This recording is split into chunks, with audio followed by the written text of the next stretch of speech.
Welcome to episode 89. It's our fifth standalone episode of the G2 on 5G, brought to you by More Insights and Strategy. Today, Anshel and I welcome Dan Rodriguez. He's the Corporate Vice President and General Manager of Intel's Network Platform Group. Welcome to the podcast, Dan. Yeah, no, thanks. It's great to be here. Awesome. Hey, I understand you're a surfer, so where's your favorite place to surf in the world? Oh, that's an easy answer. I would say Mexico. So down south in Mexico in the Oaxaca region. Awesome. You know, I tried surf lessons in Hawaii many years ago in Maui. I'm just more comfortable on my stand-up paddle in Isla Morada in the Florida Keys. So I'll leave the surfing to you. But with that said, let's jump into the conversation. Let's set a little bit of context. So there's no doubt that the convergence of edge, cloud, AI, and 5G are going to be disruptive elements in the transformation of next generation networks. But Dan, what should we expect to materialize over the next few years from your perspective? Yeah, so we're seeing an incredible amount of innovation across many different industries. Obviously, my role at Intel is really focusing on both the network and edge. So I'm seeing a lot of great innovation there. And I will say we're seeing digital transformation happen across many different sectors of the industry. And I think it's going to be good for the market. I think we're going to see a lot of benefits out to different users as well as consumers. So first off, when you think about networks, networks are truly becoming software defined. They're becoming more and more cloud-like each and every day. And of course, this journey really started, if you go back to 2013, with the days of network function virtualization starting off in the core network. And then obviously we're seeing that transition out to the RAN with the advent of vRAN as well as Open RAN.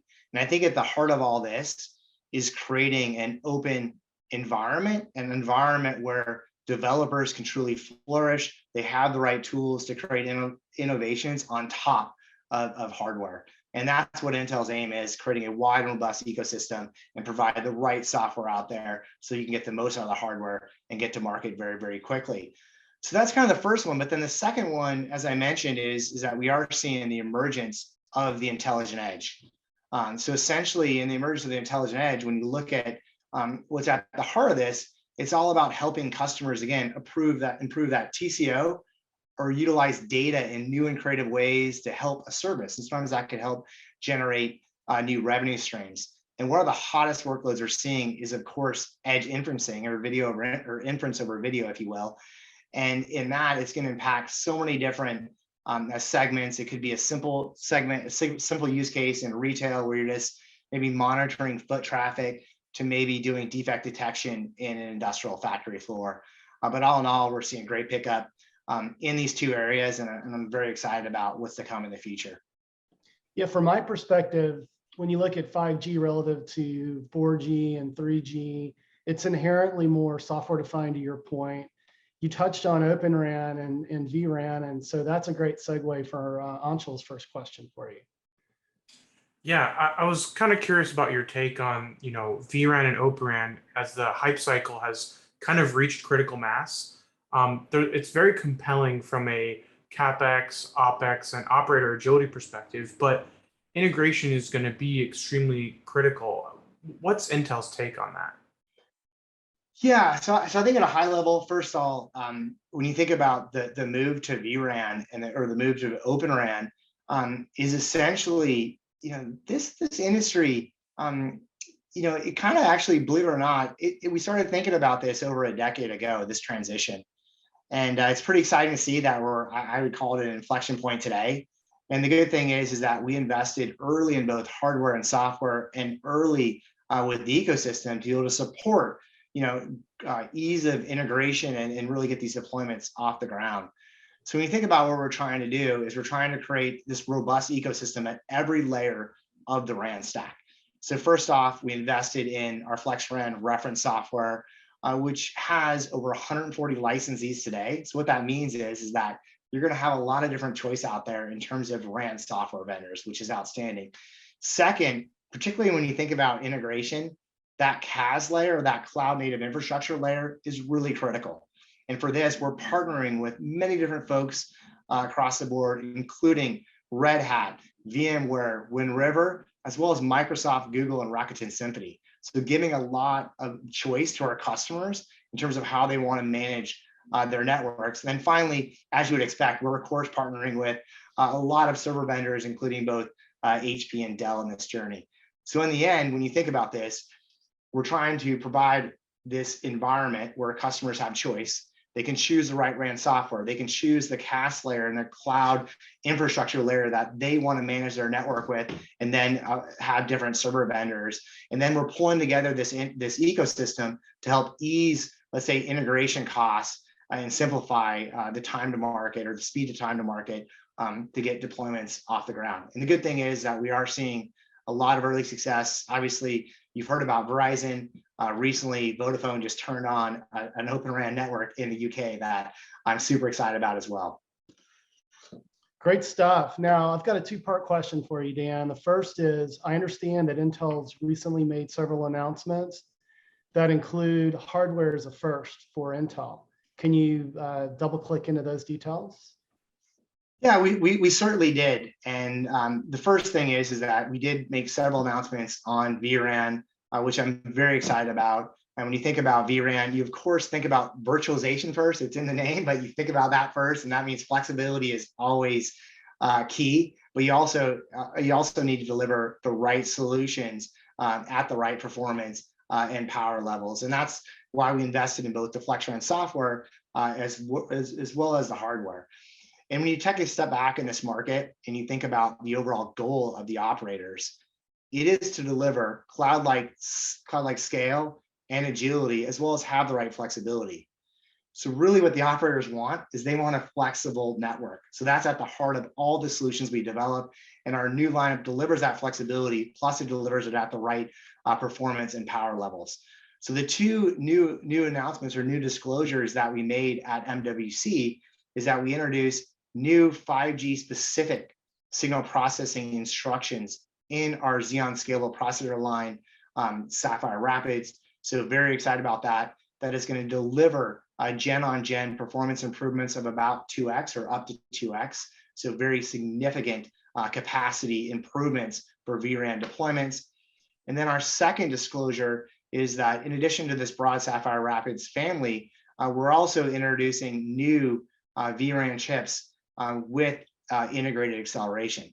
So essentially, our customers will have the opportunity to utilize products with discrete acceleration, discrete FEC acceleration, that is, or use our integrated FEC acceleration. So ideally, offering our customers a lot of choice and flexibility and different optimization points as they build out their networks. And then the last thing that I'll mention here is that the good thing here is that we also have, again, a robust ecosystem, partnered with many different folks, including the likes of Ericsson, Samsung, as well as Rakuten Symphony. That's super compelling. Now, you talked about the intelligent edge, and I understand also there's some new hardware support from Intel there as well, correct? Absolutely. So what we also introduced, and this one is a launch, not just an introduction, we are launching our latest and greatest Xeon D product. And this was built from the ground up to support the software-defined network as well as the edge. And when you step back on this one a little bit and you think about what was in the mind of our architects and the people designing the chip, what they had in mind is how we're going to see a wide variety of use cases running on the edge. So this chip needed to be diverse, and it needed to deliver the right performance, the right power, as well as the right flexibility, in addition to supporting security goals, sustainability goals, and of course, as I mentioned, supporting that hottest workload on the planet really right now at the edge, which is of course edge inferencing through the right AI acceleration capabilities. So with all that in mind, this chip is really packed with all sorts of goodies, if you will. It's got integrated AI acceleration, integrated crypto acceleration, integrated Ethernet, support for time-coordinated computing and time-sensitive networkings. And you can imagine a chip like this or an SoC like this is going to be able to tackle a wide variety of use cases, ranging from security appliances, enterprise routers and switches, cloud storage, of course, wireless networks, and then a wide variety of IoT based solutions supporting so many different sectors across the market. So I couldn't be more excited about this product. And the good thing, and again, is that we have a lot of partners already lined up supporting this new Xeon D product. You touched on AI, and that's a great segue for Anshel's next question. Yeah, so Dan, you spoke about the importance of AI in driving intelligent network functions, but there's a lot of market whitewashing. What is Intel doing to differentiate itself, and what exciting developments do you see down the road? Yeah, so for starters, we just talked about Xeon D. So Xeon D has AI acceleration in it that's really going to allow us to proliferate this AI technology across many different edge use cases. So I'm very excited about that. Obviously, that technology is also found in our Xeon Scalable processor line. So really giving customers a lot of choice. So they have Xeon Scalable processors that are the right performance and flexibility. And then for denser computing environments, easily be able to scale down into Xeon D, allowing customers to really scale their software top to bottom. But when you take a step back on this one and you think about the broader context of AI, AI was, of course, born in the data center of the cloud. But I will say it's going to be everywhere. This is going to go everywhere. And Intel's job is to democratize this technology. And when you think about that for a moment, I think one of the things that we do best at Intel and what we've done time and time again is we take a technology, we innovate in hardware, of course, but then we provide the right software that allows that technology to be easily consumed, and then we proliferate it across the ecosystem. So now all of a sudden you have tons of developers out there innovating on top and creating all sorts of wonderful applications, helping customers either improve their service, improve how maybe the quality of their products, or of course, create new compelling services that generate new revenue. So our goal with AI is to truly democratize it and truly put the power in the developer's hands to innovate and create all sorts of experiences across the industry. And we're gonna do this by innovating in software with things like OpenVINO, as mentioned earlier, but also innovate in hardware. So that means CPUs like Xeon D, to GPUs to ASICs. And Dan, where do you see deployments happening in a network at the edge?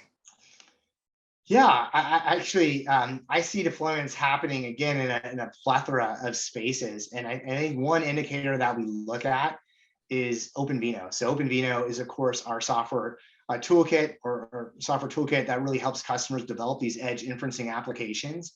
And in 21, we had 40% more downloads than we had in 20. So that shows that our software is starting to take off, and there's more developers out there developing on top of Intel-based platforms. And where we're seeing this is everywhere from factories inspecting products. It could be retail stores monitoring inventory levels or even monitoring foot traffic. And it could also be communities trying to create safer, more secure, and smarter environments for their residents. So lots of different applications. And of course, as you started your question, I am, I do focus on the network here at Intel. So I'd be remiss not to talk about networking. And when you think about networking, think about that cloud experience and that level of automation that we're trying to drive into the network with our network transformation strategy. And then you think about the use of AI. So you think about the use of AI to enable real-time decisions, have closed loop feedback, if you will, to help improve TCO. That could include power management as an example, or again, extract data and utilize that data to create all sorts of new and interesting revenue generating services for comm service providers that really delight their end customers. That's fascinating, Dan. I want to talk a little bit about software-defined networking as we close our conversation. And absolutely, software-defined networking provides agility, better investment protection. I kind of liken it to "it's brought sexy back to networking," to quote a song from Justin Timberlake. But from your perspective, I mean, Intel is a semiconductor giant, a leader. But what are you doing to invest in the developer community to really, make software-defined networking on Intel platforms successful? Yeah, absolutely. I mean, when you think about Intel, I hope people think about us in the developer community and us, really giving back to many different open source communities and standard bodies. And I think that's one of the best things that Intel does is creating these open ecosystem. And obviously, when you think about what we've done, there's everything from the work we did with the Linux Foundation by contributing DPDK, which I would say that it's now the de facto standard for running packet processing on general purpose servers. And I think it's at the heart of what has enabled NFV to truly take off in communications networks. But in addition to things like DPDK and other networking technologies, we're kind of busy again by innovating in different software packages that support the edge of the network. So you, of course, think about OpenVINO for edge inferencing, but you can also think about something called Open Visual Cloud that we created that really supports video production. Many of those use cases will occur right at the edge. So you can think about our goal. Our goal is to enable this broad open ecosystem that has access to all sorts of tools out there to get the most out of our hardware and really create that innovation spiral. So when you think about those things, you can think about what we're trying to do at Intel, and you can think about how we're going to go proliferate all these innovations at the edge of the network. Great stuff, Dan. Anshel, it's been another great conversation with Intel. Why don't you take us home? Absolutely. We hope our viewers and listeners found this week's topics interesting. If anyone out there would like to provide insights on a specific 5G topic on a future podcast, please reach out to us on social media. Will is at Willtown Tech, and I'm at Anshel Sog. Thanks again to Intel and Dan for joining us for an insightful conversation as Mobile World Congress 22 kicks off.